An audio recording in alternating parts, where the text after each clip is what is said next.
कांग्रेस नेता सचिन पायलट ने प्रदेश व केंद्र सरकार पर जमकर साधा निशाना।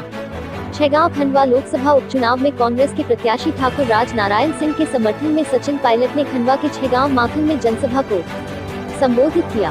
भाजपा की केंद्र सरकार और राज्य सरकार पर जमकर हमला बोला। केंद्र सरकार को घमंड और अहंकार की सरकार बताया। शिवराज सिंह पर बोले कि अपने आप को किसानों का मुख्यमंत्री बताते हैं और किसानों पर ही गोलियां चलाते हैं।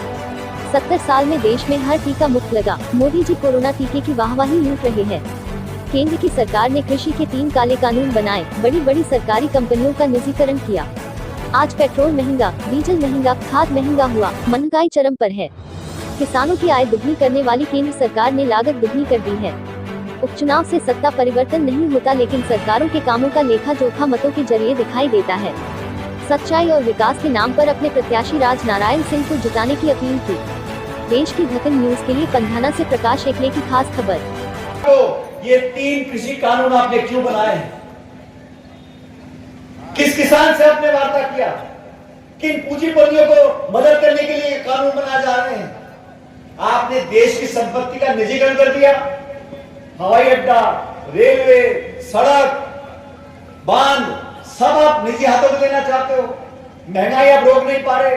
कोरोना काल में लाखों करोड़ों लोग बिलख रहे थे। पूरे देश में ऑक्सीजन के सिलेंडर नहीं मिल रहे थे। अस्पताल की हालत चरमरा गई थी। आपने कहा 250 रुपए का, 500 रुपए का सुई लगेगी वैक्सीन की।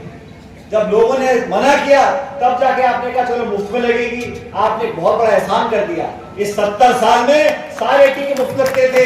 कभी सुना आपने पंडित नेहरू को, इंदिरा गांधी को बोलते हुए कि मैं आपको मुफ्त का टीका दे रही हूं? केंद्र की सरकार हमेशा मुफ्त टीका देती थी। इन्होंने कहा हमने बहुत बड़ा उपकार आप पर किया है। अरे जेब पे डाका डाल रहे हो। पेट्रोल डीजल देसी से महंगा हो गया। गैस का सिलेंडर ब्लैक में नहीं मिलता। खाद देने जाते तो लाठी पड़ती है। बेरोजगारी फैल गई। थोड़ा मोड़ा जो ग्रामीण क्षेत्र में लोगों की जेब में पैसा आ रहा है तो नरेगा की योजना से आ रहा है। और नरेगा की योजना कैसे बना? कि कांग्रेस और यूपीए की सरकार ने 10 साल में हमारे लिए कुछ नहीं किया। बेरोजगारी, महंगाई, किसान, नौजवान के बारे में बहुत सारी बातें बोली और कहा कि ये मिलीजुली सरकार है, इसलिए केंद्र से यहां कठोर निर्णय नहीं ले पाते हैं। जनता ने मौका दिया भाजपा को। मोदी जी को प्रधानमंत्री बनाया, पूर्ण बहुमत की सरकार बनी, 19 में चुनाव हुए। मैं कारणों में नहीं जाना चाहता हूं, लेकिन 19 में दोबारा भाजपा को बहुमत मिला और पहले से ज्यादा मिला।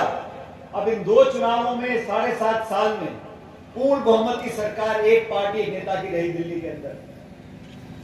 सवाल ये उठता है, आज जैसे साथी कह रहे थे हमारे मुझसे पहले, पेट्रोल डीजल 100 रुपए से पार हो गया। गैस सिलेंडर 950 रुपए का है। खाद डीएपी मिल नहीं रही।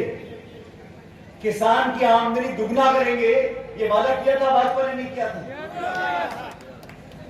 दुगना छोड़ो, किसान की जो लागत है खाद, बीज, तेल, पानी, बिजली की, उतना भी किसान को मिल नहीं पाता। और तो और आमदनी दुगनी करने की बात करने वाले लोगों ने ऐसे कानून बना दिए।